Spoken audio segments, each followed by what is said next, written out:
Hello everyone and welcome to the Kiki London YouTube channel. My name is Amanda and in today's video we are going to be doing a summer tropical inspired nail tutorial using the Kiki London sculpting gel for our base. So I really hope you all enjoy watching.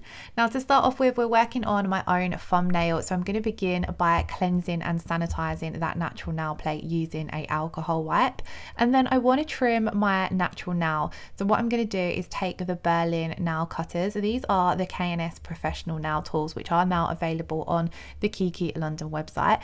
I love how sturdy these feel. These are great for both trimming your clients' fingernails as well as toenails because they are very strong. Then once I've trimmed down my natural nail, I didn't want to take it too short, but I've trimmed it down, and then I'm going to switch to prepping my natural nail plate. Now to begin with, I'm going to take the Helsinki cuticle tool, and this is one of my favorites from the K&S professional nail tool range. I love how thorough this is at really removing any of that dried cuticle that's growing up the nail plate. I love that you can flip it round and have the angular rectangular nail end to it as well, because that slant really makes it easy for getting right down those sidewalls. I don't tend to get a lot of excess cuticle because I do my nails quite often. However, the cuticle I do get is quite dry, and I feel as though because the tools are super sharp, it removes it thoroughly, but then because you've got that angled edge to it, that's great for scraping up some of that hardened cuticle that's right down in the sidewalls that you can't always necessarily see when you're just looking at the nail. Then I switched to the Milan cuticle nippers, and I'm using this to get any of that stubborn cuticle off that was left behind after we used our Helsinki tool. This is great because they're super sharp, they nip away everything effortlessly. And then lastly, I'm going to switch to the Sofia cuticle tool because I really love the rounded end on this one for really pushing back the skin and making sure you're exposing as much of that nail bed as possible, and then this will help remove any of that excess remaining skin and cuticle that needs to be pushed back rather than removed. Then we're ready to jump in and prime. Now I like to prime twice at times, especially when I'm using tips. So what I'll do is I'll come in and prime the natural nail plate and then apply my tip, and then because I'm gonna buff this tip, I will then come in and prime again just to make sure that there's no adhesion issues. So if you're working with tips and you do struggle with adhesion or getting the nails to last without any lifting, do try double priming and see if that helps. So here I'm just applying a small amount of nail glue to a tip. I've already sized this up, and then I like to come in with my tip at an angle, run it down the nail, and then focus on just getting that center part of the tip to stick, and then I'll pinch in the wings at the side to make sure that's made really good contact with the natural nail plate. Then again, keeping with those Berlin nail clippers, I'm gonna clip down my tip because I don't want a super long nail. So I've taken it down to my desired length, just clipping that off. Again, because these clippers are super sharp and very sturdy as well, I find them great for trimming the tips, because sometimes you can find when you use tip cutters, it can cause them to crack. I don't have any of that issue now since switching to using the Berlin clippers to clip the free edge or that sort of part of the nail tip. Then I'm going to switch to my file, sharpen up the shape and gently start removing the shine. I actually prefer to remove the shine from my tips using the buffer, so I switch to the buffer, and here what I'm doing at this part with my buffer as well is blending in that free edge, the part of the tip that meets the free edge of your nail. Blending this in just so there's not a huge ridge, but then making sure to really remove the shine from that nail tip. Otherwise you may have issues with your gel. It won't fully adhere to a shiny surface. So if you don't remove the shine from the nail tip, you might find that your gel peels away from it. So either you can purchase pre-buff tips. If you've already got tips that are not pre-buffed, then you can just come in and buff them. Once we've done that, I'm reapplied my primer just to make sure that the base coat is going to adhere perfectly to the nail. So we primed, and then I'm going in with RB09, which is this beautiful milky rubber base. So I start off by scrubbing this in to the natural nail plate, and then I like to bring it down over the tip of the nail so that we've got a nice base to work our sculpting gel on top of. And then because I'm going for a milky tropical design, we're going to stick with Milky White in the Kiki London sculpting gel range. And to apply this, I'm going to use the Kiki London polygel brush because I really love the large area that this brush has and the ovalness to it as well. I find it great for applying the sculpting gel. You can also use the round nail art brush, but that is a little bit smaller, so if you're working on a longer nail, I do find this one easier to use. So I've picked up a ball of gel, and I'm actually going to do this now in 2 layers because I try when I do videos to show you different techniques and different ways of doing it. So I've picked up my ball of gel, placed it down ever so slightly away from the cuticle, and I'm not stressing about getting this super close to the cuticle because I will come in with my stripe liner brush and nudge this a little bit closer. So I'm getting that ball of gel as close to the cuticle as I can, and the same goes for the side walls. And as you can see with my brush, I'm kind of just using little circular and nudging motions. I'm really not working with the product quickly. I'm working with it nice and slow and just kind of guiding it where I want it to go. I do find it easier if you keep contact with your brush and the gel. I find it harder if I remove my brush from the gel to go back and get that same flow. So I try to make sure that I keep contact until I've finished working with the gel. And then as you can see, I'm just literally walking this down towards the tip of the nail and kind of thinning it out as we get to the tip of the nail because you don't need as much product right at the tip. So then once I've got that layer evenly applied as best as I can, I'm then going to switch to using the stripe liner brush, and I'm not necessarily adding any more gel with this. I'm just going to nudge the gel that's there closer to the side walls and the cuticle area. Now this is just an excellent way of 1, not ending up with a thick bulky cuticle area, and 2, to get a nice neat application without touching the skin or the cuticles. And the reason you don't want a thick bulky cuticle area is because as the nail grows out, it looks really unsightly, and it can also cause the nail to be a little bit more off balance if it is too thick at that cuticle area, and then you might have issues with lifting or the nail pinging off if it's caught and things like that. So I find it better to come in with my stripe liner brush and just get as close as I can but without making it too thick. Once I have done that, we're going to pop that in secure for 30 seconds, and if this was a shorter nail, this probably would be thick enough, but I want to come in with another small bead of gel and just build up the structure a little bit more. Now when I'm doing this, I'm thinking about where I want that structure to be. So overall we've got our layer down, but I want to have a little bit more of an apex built up in that back third of the nail. So I'm placing this ball of gel down in that back third of the nail, keeping majority of the product in the center, and then just taking it from side to side, so we are still building up a little bit of thickness on the side walls. But then as we get down to the middle part of the nail, I stop walking it down the nail and I'm going to leave that product there and then just gently fan it out with the brush, just to still add a little bit of product to the tip, but so that we haven't got this weird dip where it's going to go from being thicker to thinner. It's kind of blending it down. Then again, I'm coming back in with that stripe liner brush and just neatening everything up, pulling in a little bit more gel towards that cuticle area, so we do build up just a tiny bit more thickness there with that second layer, but keeping everything nice.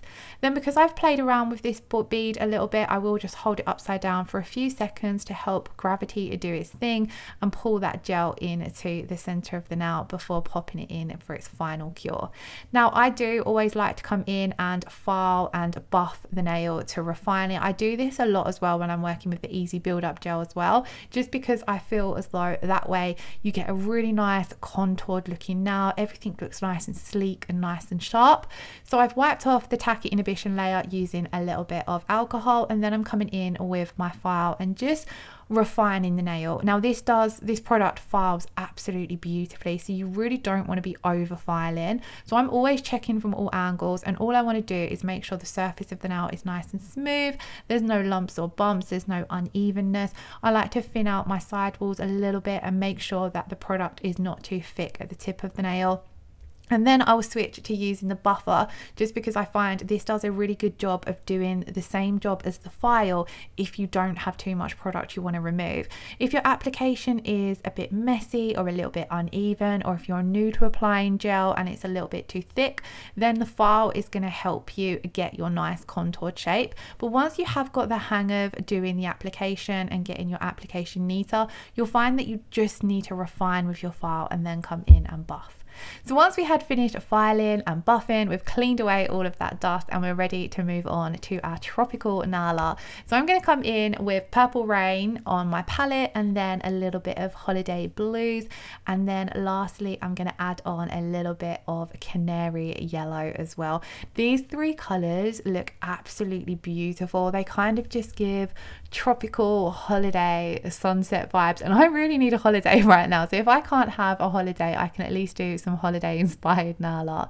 So what I've done is I've taken my striped liner brush and loaded it up with a little bit of Holiday Blues, and I'm just painting a small amount down in the corner. I'm not necessarily focusing on painting a particular shape. I just want to make sure the line is nice and neat around that cuticle. And then I want to make sure that I've got enough product that you're going to have a pop of colour. And then what I'm going to do is take my ombre brush and we're going to gently fade this out. But before fading it out, so rather than going straight in with my ombre brush and fading it out, I'm going to add a little bit of clear top coat to my palette and pop some of this on my ombre brush.